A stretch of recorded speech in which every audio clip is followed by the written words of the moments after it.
Hello and good afternoon and welcome to this video where I'm going to be demonstrating or showing you exactly how I made £3,400 in 9 days. Now, I've done it and I documented it on YouTube, and the reason I haven't put this into my how to start a recruitment agency, I made 20 videos on that. And what I wanted to do was document everything from start to finish, show you exactly how I do it, how I got a client, how I made a placement. And sadly, this placement I wanted to do it all within a week, and this placement come a few days later, so I couldn't add it in the series.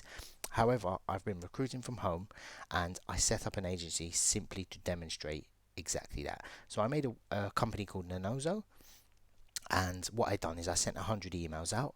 I documented it, I made a video on that, me sending the emails, and then 2 days later I showed a video showing the replies that I received. You can go on the channel and look at that.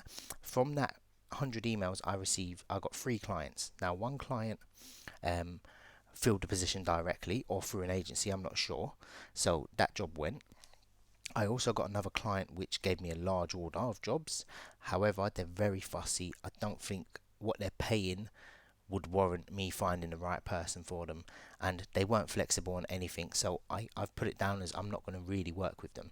Now, I found another client that wanted a project manager and a German speaker.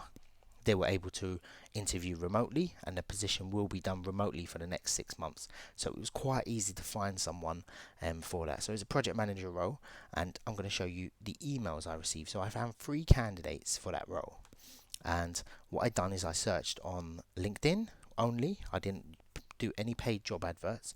What I'm going to do, I'm going to blur out quite a bit of this video, but I still want to show you the emails from there.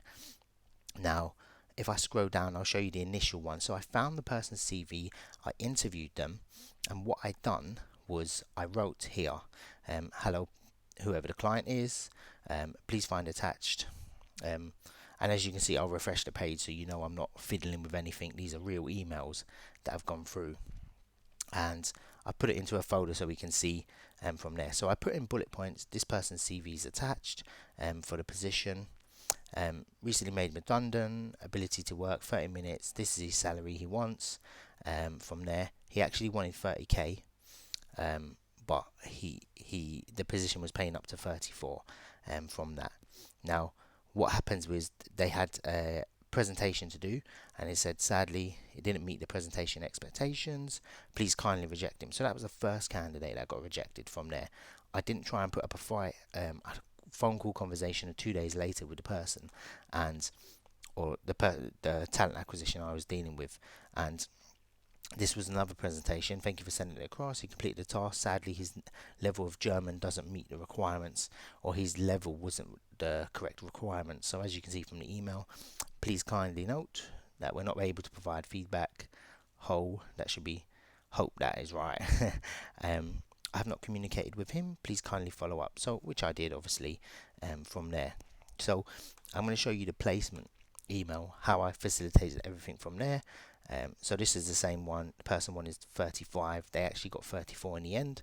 A bit more about their experience, and from there, I said, look. They said, can you book the interview? Hi, Cads. Thanks for book the interview. Which I said all booked, confirmed. I called the candidate, booked it all in. Do you need anything else from me? I just mentioned. And then suddenly I got an email saying, look, would like to make an offer. So, for this person starting this month. So they started on Monday. Oh, sorry, they haven't started on Monday. What am I talking about? They're starting next week. They've got 34k. Company benefits. The reason they put the pension bit, the candidate was asking a lot about the pension, holidays as well.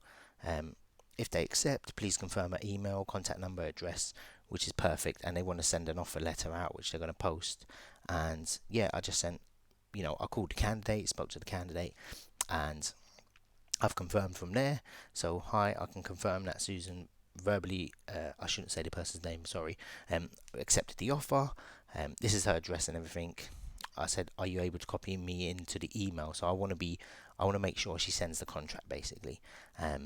And also, who do I send the invoice to? It's a bit cheeky, a bit early for me to ask that, but I wanted to get the invoice out on before she actually started, just so I've got the 30-day, and hopefully they'll pay within the next month.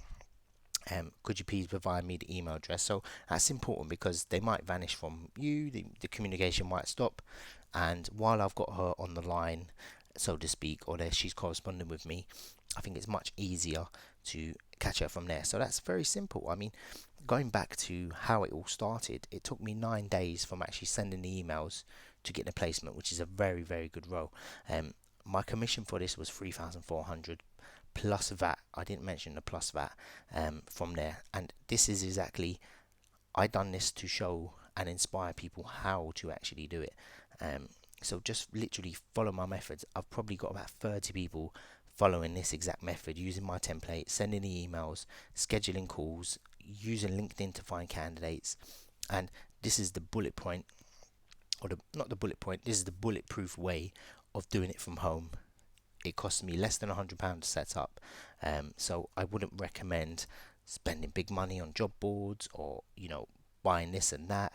I would definitely do it through this method. So I hope this video has inspired you, showed you a way to do it. If you want to get in touch with me, I'll leave my LinkedIn, I'll leave my email below. If you want to jump on a consultancy call, let me know and I'll give you one-to-one support on that from there. So yeah, take care everyone.